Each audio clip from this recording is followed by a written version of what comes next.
How are you all? We'll just start in a few minutes. Speaker has already joined us, and we're waiting for more people to join in. In the meantime, let me know if my voice is clear or not. Let me know if you can see that. Welcome to all. Stream starting really soon. Stay tuned. Just message on your screens or not. Just let me know, and so that we know that the voice is clear and things like those are sorted out, so that we can start. So please leave a comment.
The information for the certificate will be conveyed really soon.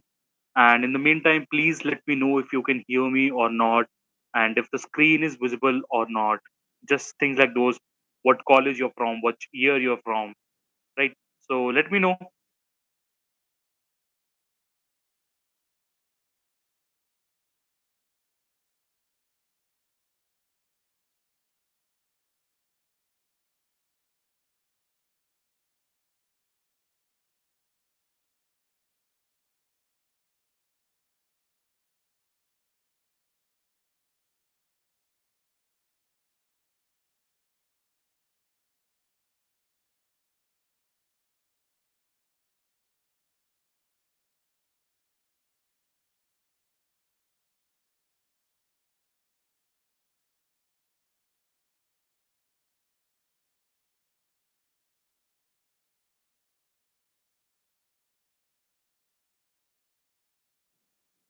Thank you for the confirmation, Abhi Sethi. Uh, Ashita Goel says yes, audible. Siddharth says not audible. That I think you should increase your voice there because uh, it is audible. Nikhil says he's in DTU first year. So about the certificates, there will be actually two forms which you'll get during the session. The first form you have to fill and also fill the second form. So anyone who fills both the forms will get the certificate. So please make sure you fill out both of them and stay tuned for the session. We'll start in just 2 minutes.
Hey Simant, first of all, thank you so much for inviting me to this workshop. To be very crystal and clear to the attendees, we will be sharing two forms, one pre workshop form and one post workshop form.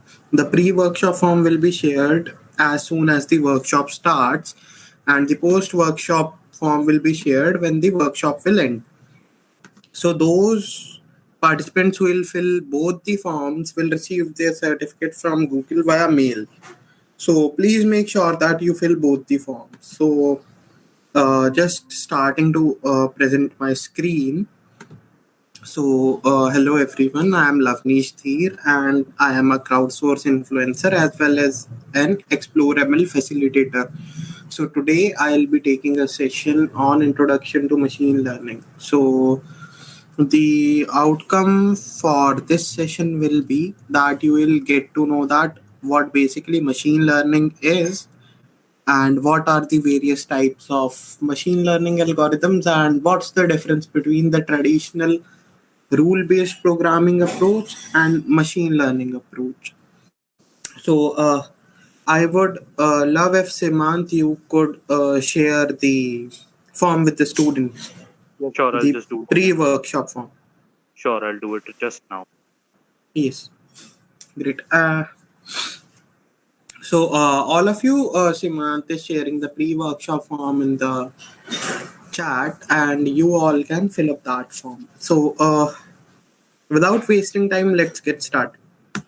Okay, firstly, we will watch this short video to get a brief that what basically machine learning is. Our ability to learn and get better at tasks through experience is part of being human. When we're born, we know almost nothing and can do almost nothing for ourselves. But soon, we're learning and becoming more capable every day. But did you know that computers can do the same? Machine learning brings together statistics and computer science to enable computers to learn how to do a given task without being programmed to do so. Just as your brain uses experience to improve at a task, so can computers. Say you need a computer that can tell the difference between a picture of a dog and a picture of a cat. You could begin by feeding it images and telling it, this one's a dog, that one's a cat. A computer programmed to learn will seek statistical patterns within the data that will enable it to recognise a cat or a dog in the future. It might figure out on its own that cats have shorter noses and that dogs come in a larger variety of sizes. and then represent that information numerically, organising it in space. But, crucially, it's the computer, not the programmer, that identifies those patterns and establishes the algorithm by which future data will be sorted. One example of a simple yet highly effective algorithm is to find the optimal line separating cats from dogs. When the computer sees a new picture, it checks which side of the line it falls on and then says either cat or dog. But of course, there can be mistakes. The more data the computer receives, the more finely tuned its algorithm becomes, and the more accurate it can be in its predictions. Machine learning is already widely applied. It's the technology behind facial recognition, text and speech recognition, spam filters on your inbox, online shopping or viewing recommendations, credit card fraud detection, and so much more. At the University of Oxford, machine learning researchers are combining statistics and computer science to build algorithms that can solve more complex problems more efficiently, using less computing power. From medical diagnoses to social media, the potential of machine learning to transform our world is truly mind-blowing. To find out more about machine learning, visit oxfordsparks.ox.ac.uk, follow us on Twitter, and find us on Facebook. Okay, so this video gave you all a brief of basically what machine learning is, है ना? So you got a gist that machine learning is a technique, or it's an you can say that it is an application of artificial intelligence which makes computers smart enough to decide that what to do. Or a formal definition for machine learning can be कि machine learning is a field of study which provides computer the ability to automatically learn without being explicitly programmed. So from explicitly programmed, what I mean is कि rather than traditional programming, we feed them with data. So in traditional programming, we have given a problem statement and we use a set of rules to solve the particular problem. But in machine learning, what we do is we feed the our machine learning model with data through which it analyzes the patterns and learn that how to uh, we can say that how to make future predictions. So now I will be sharing a link to this quick draw game. So what you all have to do is, Simant, I am just sending the link on the chat. Can you please send it to the YouTube chat? Yeah, sure. So in the quick talk game, what you will figure out is कि, you have to draw something, and behind the blackboard there is a neural network which analyzes your drawing from a given data set.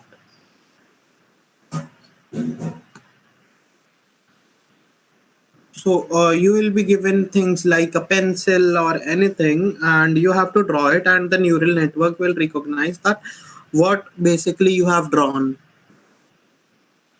You know. So I have started, and I have been given a cruise ship to join, draw. So this is not very accurate. This could vary on the accuracy level of the machine learning model. Like there is always human bias in the drawings. Like if I will draw a carrot, so and Simant will draw a carrot, we both will draw something different. Like some patterns would be different. His style of drawing and my style of drawing will be different. That's termed as human bias. So due to this bias, this neural network may not be able to recognize your drawing, or there should be some sort of error in this. You have drawn the right thing from your end, but the data which was fed to the neural network was not up to the mark, so it does not recognize that what you have drawn. So I hope that you all have drawn, and you can write yes, it recognized my drawing, or no, yes or no in the chat section if this neural network recognized your drawing or not. So we would be waiting for your answers. So the discussion in the quick draw game arises as ki, how does this game work? So behind the blackboard, we have given a neural network which tries to recognizes that what we have drawn, and after that it label our inputs to the dataset that was fed to the neural network. So like the neural network was fed with numerous number of drawings, provided the labels as like carrot, giraffe, apple, etc., etc. So the most suitable label that matches with what we have drawn, the neural network selects that. Like I have drawn a pencil, but it looks like carrot. So to the neural network, so it will predict that this is a carrot. You know, so that's how the draw game works. So this is some sort of quick draw data. So we have provided a very diverse data set to the quick draw game. So these are the examples of carrots. Like each and every one of us will draw a carrot differently. So that's how we have provided a diverse data set so that the accuracy of the neural network should be more. So now we will be sharing the link of quick draw data on the chat, and you can have a look at the game data as well. Simant, I would request you to please share the quick draw data. I'm just sharing it. Also, please share the pre-workshop form once again so that those who have joined in just now can also fill that. I've also just conveyed the information pertaining to it. So basically, I'm sharing a pre-event form which you have to fill out. And after this, during the session, you'll be getting the post-event form as well. You have to fill out both the forms to avail the certificate. Filling out just one would not count as enough.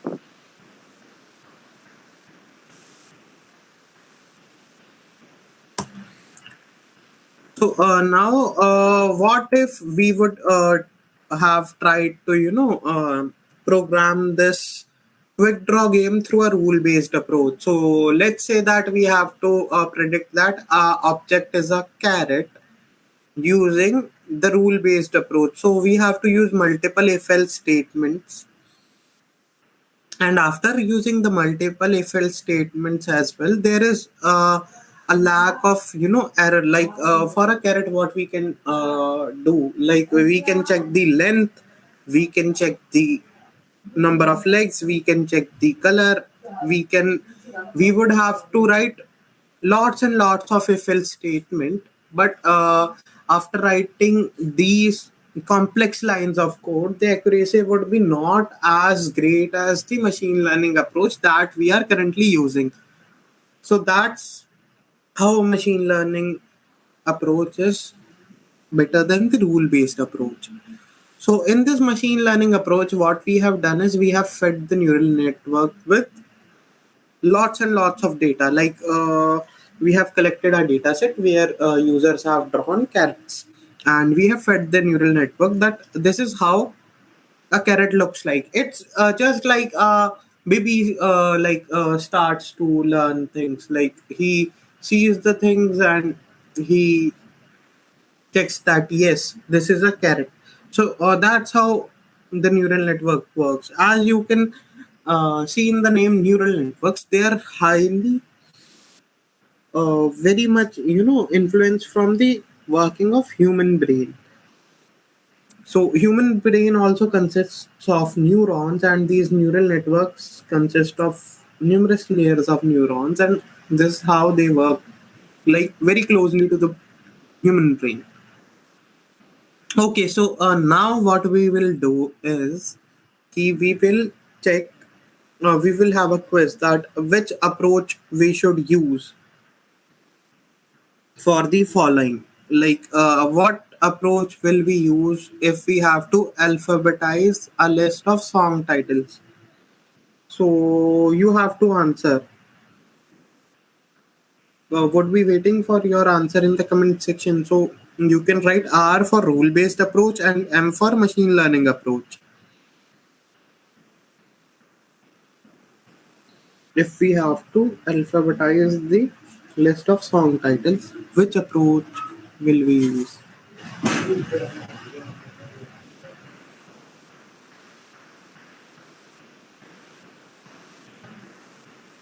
Yes, Imran, it's like training the machine by prior data. Like we feed the machine with the data and it learns or it recognizes patterns from the data. Sorry. Okay, so for alphabetizing a list of song titles, what we will do is we will use a rule based approach because we have to just sort the data, है ना? Okay, so the answers were machine learning, but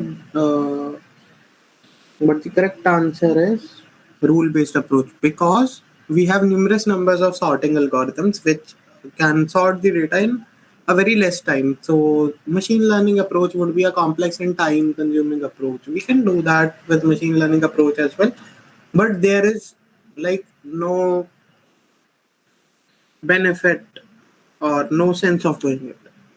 Okay, so which approach will we use to rank web search results?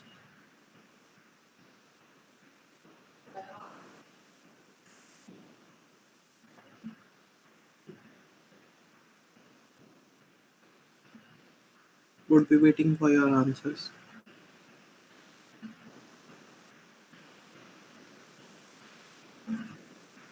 So yeah, there's like a 30-second approx, 5-10 seconds approx delay, you know. So I Yes, yes, think yes. No, no issues. Okay, ranking web search results. Okay, we have got two answers, which are machine learning approach. So my answer here would be we can use both the approaches. Why? Like if we have to rank web search results based on the date, like we have a criteria that we have to order the web search results by the date on which the article or something was posted. So we'll use rule based approach here there, and if we would have to rank the web search results on the basis of relevance, so we will use machine learning approach there. Okay, so the name of the facilitator is Lavnish. Okay, so which approach we will use to predict housing prices look based on the location? There is a 10 to 15 seconds lag, so I would be waiting for your answers.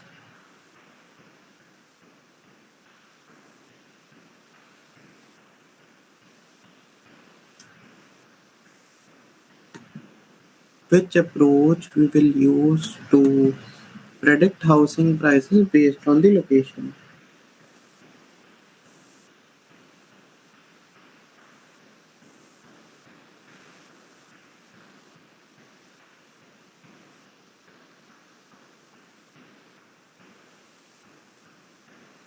Okay, we have got machine learning. So yes, the correct answer is machine learning approach. Okay, so which approach will we use to process online payments?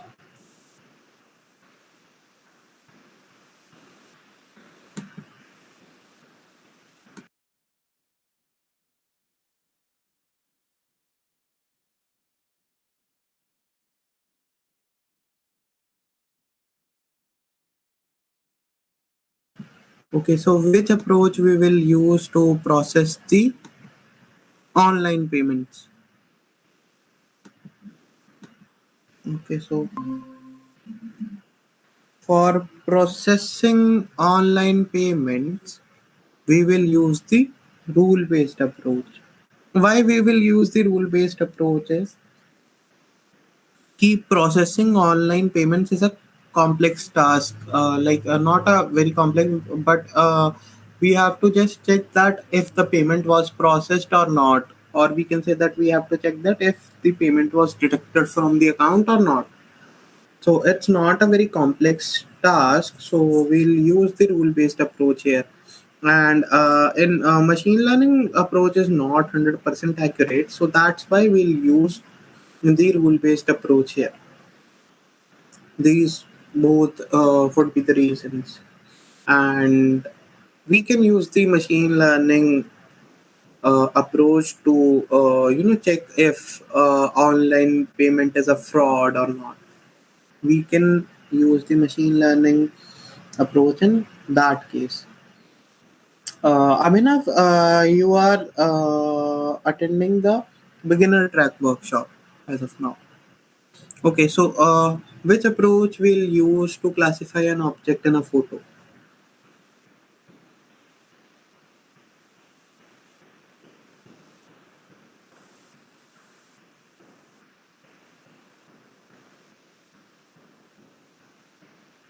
Which approach will you will use to classify an object in a photo?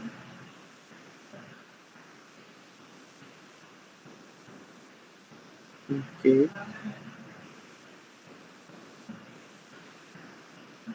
Yes, so you guys guessed it right. We'll use the machine learning approach. Okay, so there is a quick recap in the difference between rule-based and machine learning approach. So in a rule-based approach, we define rules based on the problem statement, and the improvement comes from the algorithms and networks. But in a machine learning approach, the machine learning system, or we can say that the machine learning model, learns patterns from the data, and the improvements can come from additional data, or we can say that the improvements come from when the data set becomes more diverse. And both the approaches have their own benefits, like both have their own significance. So now we'll check that how a machine learning cycle works from the very basic, from the idea to the implementation, like how we start a machine learning model, how we brainstorm the problem, and how we implement it into a product. Okay, so let's watch a quick video to get a brief about this. Suppose you have a great business idea, and you've already gone through the effort to frame it as a machine learning problem. What next? How does your idea become a working machine learning solution? The process has 3 phases: data, modeling, and production. In the data phase, you identify the input data that your machine learning system needs to make successful predictions. Data may come from databases, log files, web pages, and even other machine learning systems. Once you identify data inputs and sources, you use statistical tools to draw insights about the data. The better you know your data, the more useful hypotheses you can make. Data rarely comes in an ideal state. Data needs to be collated, possibly by joining different data sources, and cleaned for the machine learning model to work optimally. Cleaner data results in better predictions. For a machine learning problem, you start with the input data and convert it into features. Features are key properties of the data. For a supervised machine learning problem, you transform the outcome into labels. Labels represent the intended output of the machine learning system. Joining data sources, cleaning the data, and engineering the features and labels takes time. Plan on spending a large portion of your time in the data phase. Modeling phase. Along with the features and labels, you set up the kind of machine learning system needed, called the model. Researchers have created all sorts of machine learning models, from simple to complex. Some models classify data. Other models predict numeric values. Tools like Google's TensorFlow support many types of machine learning models for various uses. Before a model can make predictions, it needs training, which is like sending the model to school. First, there are lessons to learn from the data. Along the way, there are quizzes to check knowledge and correct any misunderstandings. In the end, there's a final exam. When training the model, you split the data into 3 sets: training, validation, and test. The training set corresponds to lessons. Here, the model processes data for the first time. It starts to infer patterns in the data to help make predictions. After you've trained the model once, you quiz it using the validation set. Based on how well the model does on the quiz, you may decide to adjust the model settings, or hyperparameters, which are like dials and switches for changing the model's behavior, and retrain the model again to give it the quiz again. The goal is to iteratively find settings that provide the best model quality on the validation set. When the model meets your success criteria, it's time for the final exam. Feed your model the test set. If the model predicts well, it passes the course and is ready for real use. Once your ML system is ready for the world, it's time to move the system into production. For starters, your system may need integration into a product. You need to figure out what this integration looks like and whether your model interacts with users. Models may need retraining on a regular basis with new data to pick up on new patterns or trends. This training could come from new data sets or from interactions with users. The system needs monitoring. This means tracking system outages, errors, data processing volume and speed, and how successfully it predicts results. Machine learning systems also require maintenance. As with any production system, this means fixing bugs, adding features that didn't make it into version 1, and the like. Machine learning specific maintenance could include testing other models and settings to see if performance improves.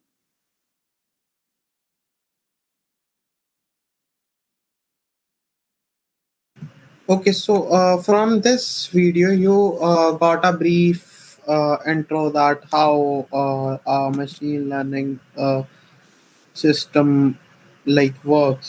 So, firstly, what we do is, firstly we try to brainstorm the need of machine learning in our business, or like we can say that we had a client or a user, and firstly we try to research that what would be the need of machine learning that our user or our business may acquire. And after we like brainstorm it, we define an objective, like what our machine learning model will do, है ना? So for example, like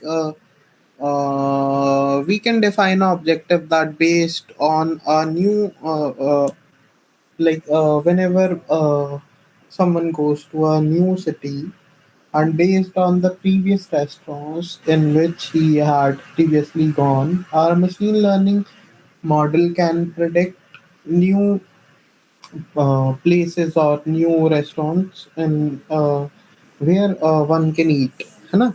So that could be our objective. So these goals requires, a lots and lots of data. So we have to collect the data for that. Like if our objective is we have from the previous restaurants data, like from where one had eaten, we have to get that data, and we have to get the data of the restaurants from the city in which the person is going to. So that's how we have to collect the data, and after the data is being collected, we have to test and train the model, train and test the model as well. Like firstly, the model went through a training phase, and which the training data is fed to the model, and after the training has a satisfactory result, we send the same model with the testing data for the test phase. And after the testing is done with satisfactory result, our model is good to be implemented in a product. And this product can be an Android app, a website, or anything that we want to. है ना? So After training and testing, we predict and evaluate new inputs to the model, and this prediction and evaluate which points to the collect data phase shows that iterative, like we can say that iterative nature of machine learning algorithm. Like machine learning has iterative nature, like it keeps learning from itself. And now there is another video which will give you a brief about the human bias and the machine learning. We discussed the human bias earlier in the quick draw game as well, but this video would give you a more better insight. Let's play a game. Close your eyes and picture a shoe. Okay, did anyone picture this? This? How about this? We may not even know why, but each of us is biased toward one shoe over the others. Now imagine that you're trying to teach a computer to recognize a shoe. You may end up exposing it to your own bias. That's how bias happens in machine learning. But first, what is machine learning? Well, it's used in a lot of technology we use today. Machine learning helps us get from place to place, gives us suggestions, translates stuff, even understands what you say to it. How does it work? With traditional programming, people hand code the solution to a problem, step by step. With machine learning, computers learn the solution by finding patterns in data. So it's easy to think there's no human bias in that. But just because something is based on data doesn't automatically make it neutral. Even with good intentions, it's impossible to separate ourselves from our own human biases. So our human biases become part of the technology we create in many different ways. There's interaction bias, like this recent game where people were asked to draw shoes for the computer. Most people drew ones like this. So as more people interacted with the game, the computer didn't even recognize these. Latent bias. For example, if you were training a computer on what a physicist looks like, and you're using pictures of past physicists, your algorithm will end up with a latent bias, skewing towards men. And selection bias. Say you're training a model to recognize faces. Whether you grab images from the internet or your own photo library, are you making sure to select photos that represent everyone? Since some of our most advanced products use machine learning, we've been working to prevent that technology from perpetuating negative human bias. From tackling offensive or clearly misleading information from appearing at the top of your search results page, to adding a feedback tool on the search bar so people can flag hateful or inappropriate autocomplete suggestions. It's a complex issue and there's no magic bullet, but it starts with all of us being aware of it so we can all be part of the conversation. Because technology should work for everyone.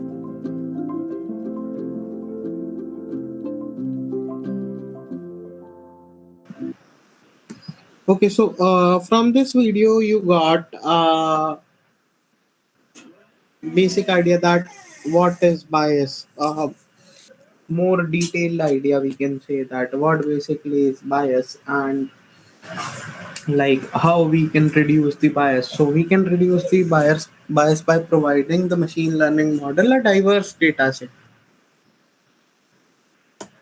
Okay, so now there is another video which will discuss about machine learning privacy. So machine learning models need data sets. So these data sets may contain sensitive information as well.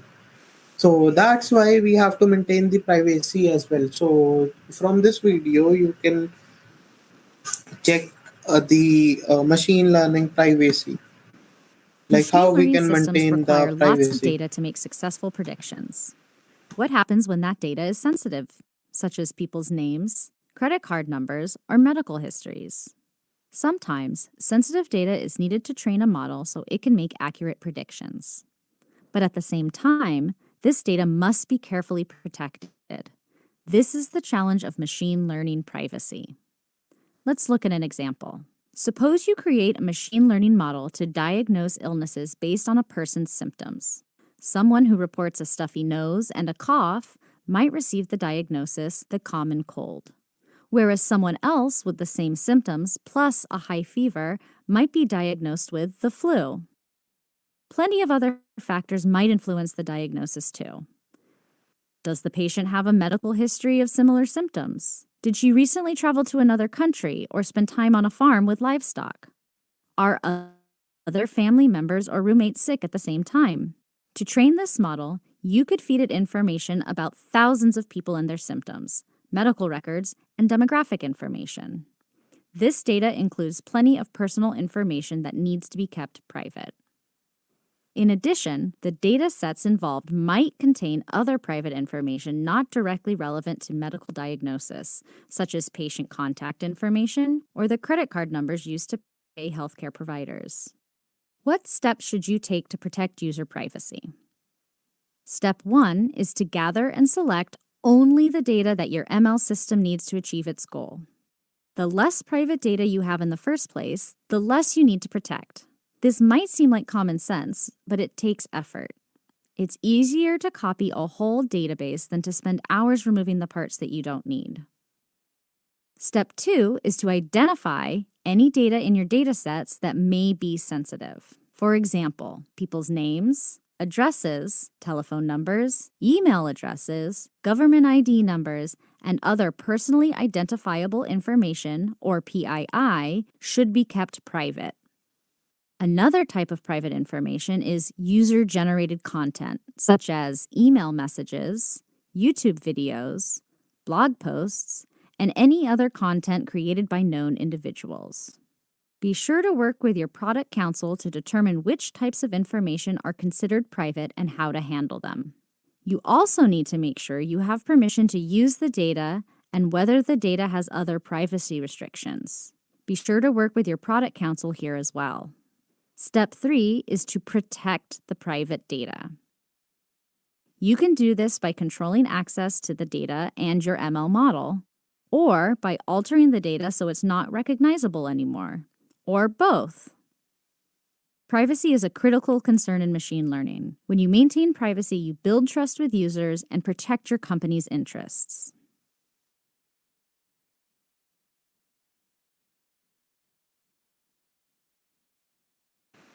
So this video covered a basic that how we can maintain privacy in ML dataset. So this video mainly focused on was focused on 2 points that either we can remove the private data from the dataset that we are using, or we can set the privacy of the dataset to the developer only perspective. But there is hard to maintain. It is hard to set that we have attackers or phishers which can try to access the private data as well. So that's why it's always recommended to remove the private information from the dataset. So without wasting time, let's get move forward to what machine learning can do. Sorry. So this chart is consisting three most commonly used terms. So these three terms are now being very commonly used in news articles and everywhere. Like everything is acting smart, like AI powered cars and smart homes, smart bulbs, machine learning powered smart home systems, etc. So, what's the difference between these three terms? The artificial intelligence, machine learning, and deep learning. So, if we try to define artificial intelligence, so it can be defined as any technology which appears to do something smart. Okay, so what I mean by do something smart is it may be anything from a programmed software to a deep learning model which can mimic human intelligence in machines. And if we talk about machine learning, so machine learning is a subset of artificial intelligence, but being not being a rule-based approach, the system learns how to do something from the data and the experience, or we can say that it learns without being explicitly programmed. And if we talk about deep learning, so we can say that deep learning is a specific kind of machine learning which uses uh, technique known as neural networks, which can connect multiple models together to solve a particular problem. So, machine learning and deep learning can be similar. They both learn via example, but deep learning is unique because it can connect multiple models in layers in order to handle more complex types of data like images, videos, etc. Okay, so this is a pictorial representation that what basically consists of machine learning. So machine learning contains some sort of big data, some algorithms and technology. So this is basically that machine learning is a subset of big data, technology and algorithms. Okay, so now we are moving forward to various machine learning approaches that are used by programmers in their day to day life. So, the first approach that we are going to discuss is classification. So, classification is the most common application of machine learning. So, in the classification approach, the system determines that in which class or category an example belongs to. So, if you remember in a video, we were introduced with the terms features and labels. है ना? So, the features and labels thing is used in the classification approach. So let's say that we have to differentiate between cats and dogs.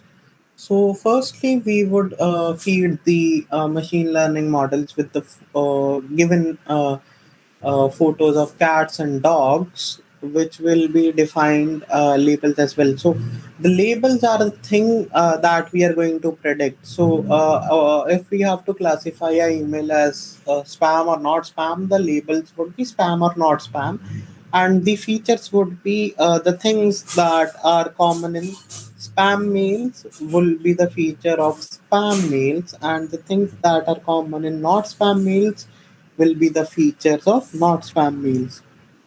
है ना? So let's say that we have to differentiate between cats and dogs.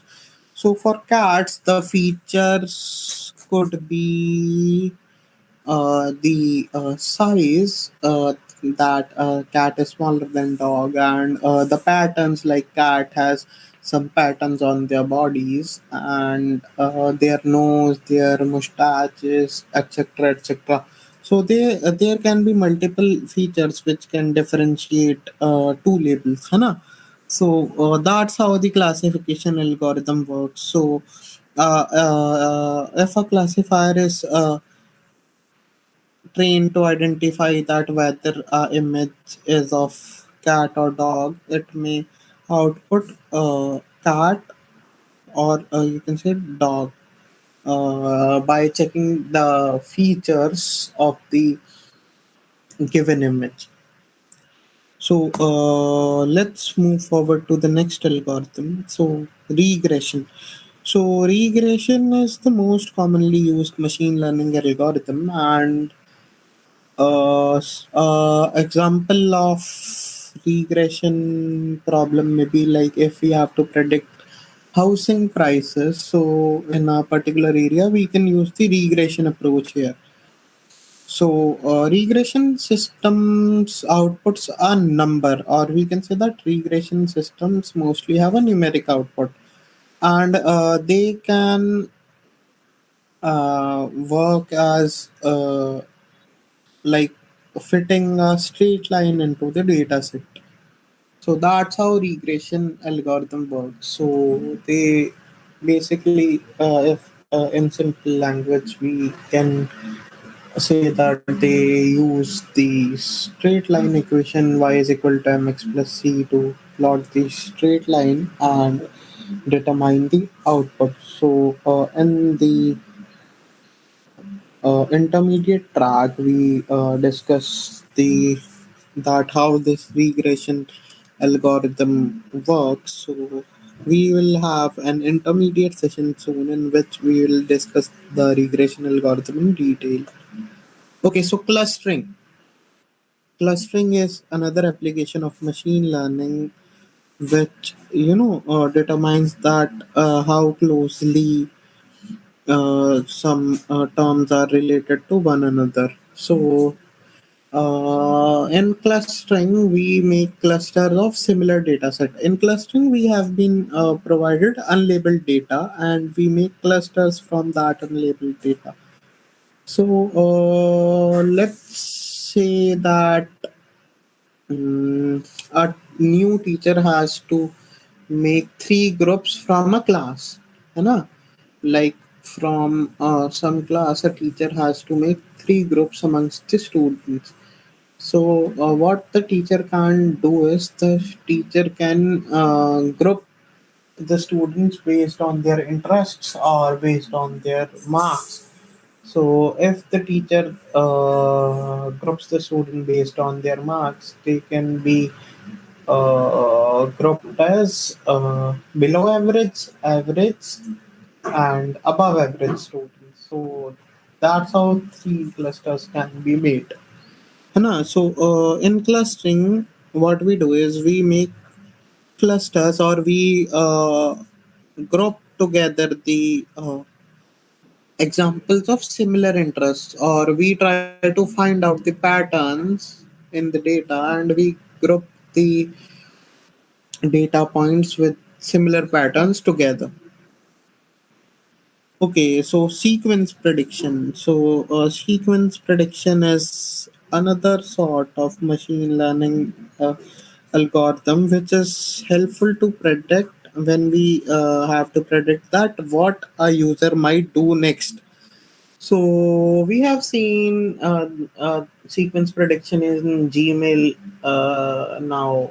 Like whenever we have to write a mail, like I have to write a mail to Simant. When I will write "Hey Simant," then the Gmail autocomplete feature, or we can say that it uses the sequence prediction. So we can say that the Gmail sequence prediction feature suggests me that you might write. Hope you are doing well. So that's how sequence prediction works. It helps us to predict the things that we might do next. You know? Or another example of sequence prediction could be that how YouTube recommends next video that a user might watch, or Trivago, etc. Recommends that this could be your next step on your vacation, next stop on your vacation. Like here, you can stay and you can enjoy. Okay, so another machine learning approach is the style transfer approach. So in the style transfer approach, what we do is we train a model on one particular set of data, and we after that we apply that model to something completely different. So here in this particular example, what we have done is we tried to make the photograph to look like one another, है ना?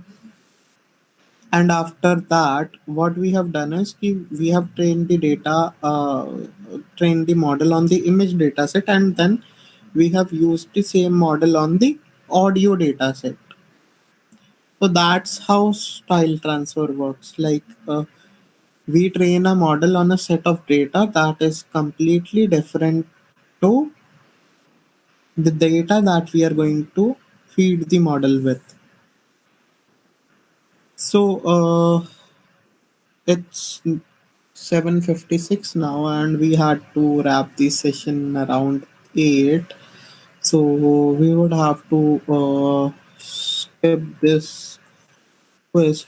Seemant, I would love if you could share the post-event workshop from with the students. Like we had some time concern, so like we have to wrap this session around 8. So it would be great if these students could fill the post workshop form as well and could Let's claim do their that. certificates.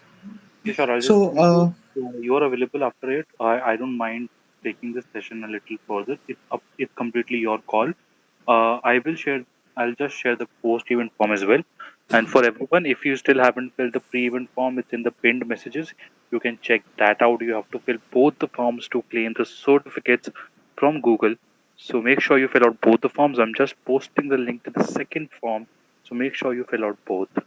And let me so just call about the time. If you are available past 8, we can actually, call the session. I had a call from 8:15. So, that's why I That's okay, would Nandan. love to extend the session, but I had a call, so I had to go. That's That's the nothing. only thing. So, This what session has we been have, extremely useful and informative. So whatever yes. topics are left that you want to cover, please go ahead and then we can So the topics are according to this. completed. So we had just skipped the quizzes, like these, like what approach will we use to do this. So let me go through this. Like let me explain the things, है ना? According to the time concern. So, what approach will we use if we have to recommend that what someone will download based on the previous purchases? So, as we can see that we are recommending or we are telling that what a user might do next. So, we'll use sequence prediction approach here. Okay, for next, what type of machine learning approach we'll use to label a email as spam or not spam? So it's quite simple that we'll use the classification approach because we have to predict a label. Okay, so we have to identify the trends amongst a group of people who have bought a new music release. So for this, we'll use the clustering approach because we have to identify trends amongst the people. So we have to group them on the basis of similar interests. Okay, so we have to caption a video.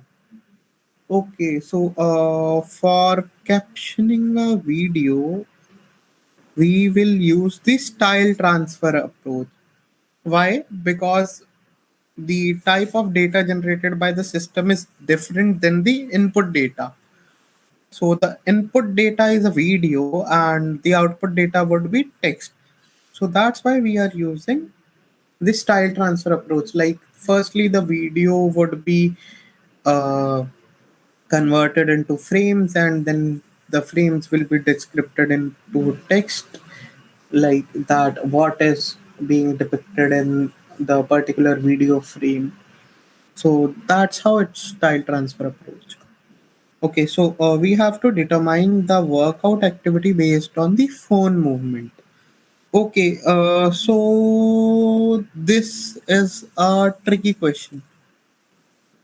Like in the previous workshops, when I asked this question, the students used to say that we'll use the sequence prediction here, but we are not going to predict that what workout activity one would be doing. Rather than predicting, we are determining that we are classifying. You can say that we are classifying that whether a person is running or whether a person is sleeping or whether a person is jumping, etc. So We are trying to classify between those workout activities, so that's why we are going to use classification here. Okay, so we have to predict the strength of password. Okay, so for predicting the strength of password, we can use regression and classification both. So when the output of machine learning system would be that your password is stronger than 95% of other users, we will use the regression approach. And when the output would be key, your password is weak, average, or strong, we'll use the classification approach. Okay, so which approach we'll use to identify famous landmarks in a photo? So to identify famous landmarks, we'll use the classification approach. Okay, so we have to suggest spelling corrections. So to suggest spelling corrections, this is also a tricky question. Like some people say that it should be regression, some people say that it could be classification, but this particularly is clustering approach because we are making uh, clusters for the misspelled spellings or misspelled words. So clustering would be best because there is a possibility that the misspelled word was intended in another language as well. So that's why clustering is the best approach here. Okay, so we have to predict the quality score for an advertisement. So uh, the quality score would be a numeric output. So we'll use regression here. We have to estimate arrival time based on the time of day. So for this, we have to predict a numeric output again. So this is also a regression approach. Okay, so we have to translate between two languages. So this is a style transfer thing because the input types may be same, but the languages are different. And the translation model would be trained for one language and will give the output for the another language. So that's why the we will use the style transfer approach. So in today's session we covered that what is machine learning versus rule based approach, and how to take a machine learning model from idea to implementation phase, and AI versus machine learning versus deep learning, that what's the difference between these three terms and what are the different types of machine learning. And I would love to see you all in the intermediate session of Explore ML with Crowdsource as well. And all of you can download the Crowdsource app and start contributing to Crowdsource to generate diverse machine learning data sets, which would help all of the users across the world to access AI, and will also help Google to sustain its mission to make AI accessible to everyone. So that's all was from my side, and would like to remind all of you to fill the pre-event and post-event workshop forms, both of the forms, to get your certificates via mail. And Thank you, Sapnesh, yes. for the amazing session. See that on your screen, you all have the coding blocks discount coupon that you can avail. It's for 75%, and you can log on to online.codingblocks.com and choose a course for yourself and apply this coupon code. And now that you've stuck by for so long, don't forget to leave a like, subscribe to the channel, and comment your feedback and share this important video. I think it's quite informative, quite useful. So I thank Lavnish for such an amazing session. It takes a lot of effort to put into each of these sessions, and of course, equal effort from the speaker as well. And here, I'd like to inform you of some of the upcoming sessions that we have. So the next entire week, we have sessions from AR, VR, on innovation, on fintech, on security, on API 101. So every field is being covered quite well in these sessions next week. So I hope you all will join in again for them. And thank you for joining in today as well. Don't forget to fill out both the forms, the post-event form and the pre-event form. The post-event form is uh, quite visible as it is quite a recent message in the chat, and the pre-event form is in the pinned message. So don't forget to fill out both to avail your certificate from Google. And thank you again to Lavnish for the amazing session. And on that note, signing off and take care, everyone. Thanks a lot, Siman, for inviting me as well. Thank you, Thank everyone. you. And Thank you, everyone. Have a nice day.